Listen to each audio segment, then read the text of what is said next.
Stop scrolling, stop everything. Look at the screen right now. Silver is sitting at $85 today, February 6th, 2026, after a 41% massacre from $122 straight down to $72. Most people are already writing the obituary. They see the bounce and call it noise. A dead cat bounce. A sucker's rally. They think the bull market is finished forever. They are wrong, dead wrong. And if you listen to them, you are going to miss what is coming next. This is not the end of silver. This is the moment the weak hands get flushed out so the real move can begin.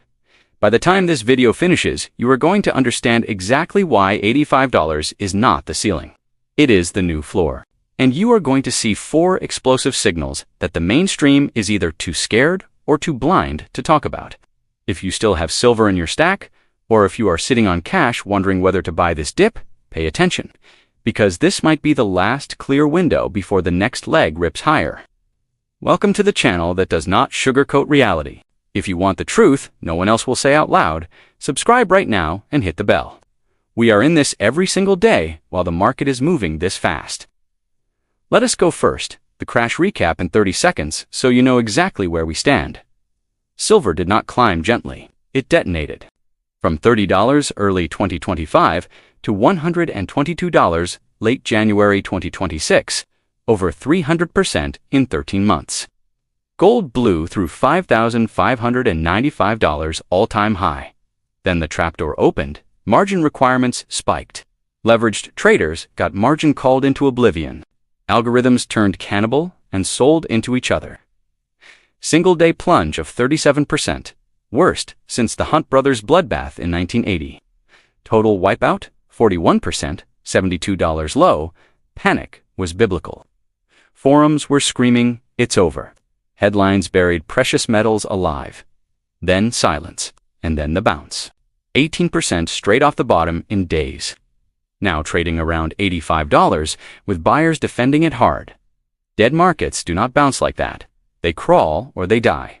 This bounce has teeth, so who is buying? And why the hell right now? Here are the 4 signals almost no one is willing to say out loud. Signal 1, the east-west price chasm is not closing, it is widening.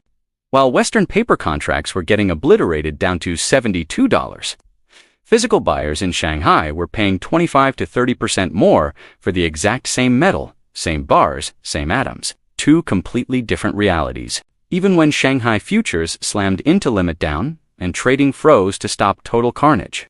Their floor price converted to dollars was still $12 to $18 above where Western futures were freely imploding. That is not a glitch. That is not noise. That is institutional-grade accumulation happening while the West panics. They are not dumping. They are stacking calmly, deliberately. Signal to a major Western precious metals powerhouse just made a move that should make every trader sit up straight. They did not double down in New York. They did not build bigger in London. They relocated a huge chunk of their entire precious metals operation to Asia, Singapore to be precise. People, systems, strategy, all moved across the planet. This is not a branch office. This is a tectonic shift. Institutions do not spend tens of millions relocating their core business on a whim. They do it when their smartest analysts have run the numbers and concluded the future of these metals is no longer in the West. Asia is where the physical demand is on fire, where central banks are quietly building reserves, where real premiums on metal are not theory, they are fact. This is not a rumor, this is a signal. Signal 3, yesterday's U.S. Critical Minerals Ministerial, is not some boring policy meeting. It is a flashing red warning. Delegations from allied nations, hosted by Secretary Rubio, stated mission: strengthen and diversify critical mineral supply chains. Translation: we are exposed. We are dependent on chains we do not control. We are going to fix this before it becomes a national security disaster. And silver is not on the sidelines. It is front and center. Why? Because silver is not sitting in vaults. It is being consumed, burned up forever, at record speed. 650 million ounces disappeared into industrial use last year alone. More than half of global production gone. Solar panels need silver paste in every single cell. Electric vehicles need it in batteries, contacts, wiring. 5G networks need it for high-frequency performance. Semiconductors, defense radar, missile guidance, X-ray machines all require silver's unmatched conductivity. No viable substitute exists at scale, and the world has been in a supply deficit for years. We mine less than we use. Stockpiles are draining. New primary silver mines take 8 to 12 years to bring online. Most silver is byproduct from copper and zinc. Copper mines do not care how high silver goes, they follow copper cycles. That is the trap. And governments are finally waking up to it. Signal 4, the bounce itself, is telling us something loud. 18% off the lows in days, $85 holding as support. Dead cat bounces do not hold. They fade. This one is not fading. Buyers are defending it, not short covering. Real demand, industrial users cannot stop. Solar factories cannot idle because paste is expensive. EV lines cannot halt because contacts cost more. Defense contractors cannot pause because guidance chips are pricey.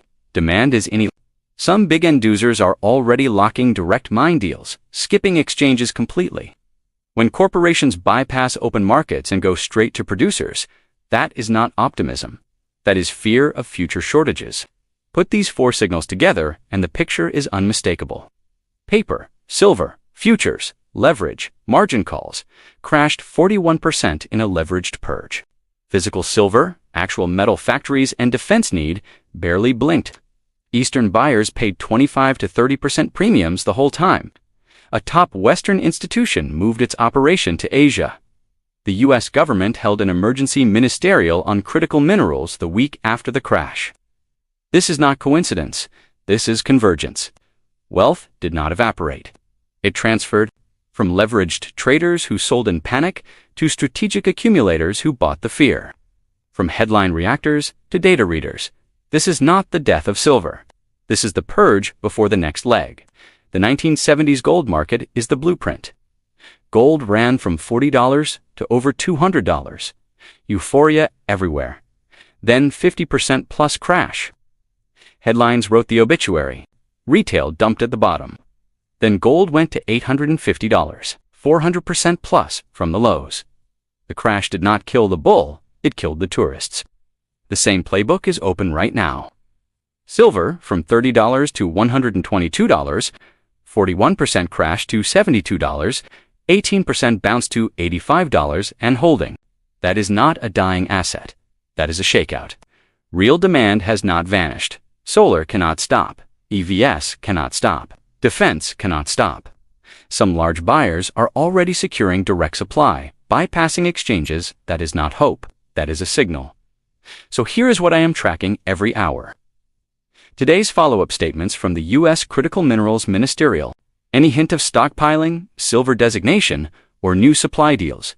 Any executive action in the next week? Shanghai Premium, if it stays above 20% while prices recover, physical is still king. Price action, if $85 holds and we push toward $90 to $100, the purge is over. Dollar moves or Fed hints, any weakness could ignite the next leg. This is not advice. Markets can destroy you. Do your own homework. Talk to professionals. Risk only what you can lose. But from where I stand, looking at this data every single day, this does not feel like the end. It feels like the beginning of the real move. Drop your raw take in the comments right now. Is $85 the new floor? Or are we about to get trapped again? Did the US meeting shift your view? Are you buying more on this bounce? I read every comment. The best calls often come from you. If this cut through the noise for you, share it with one person who needs to hear it. And if you are not subscribed yet, hit that button now. We are in this every day while it is moving. This is the hidden side of the economy. I will see you in the next update. Thank you for watching. Stay sharp. Stay ready.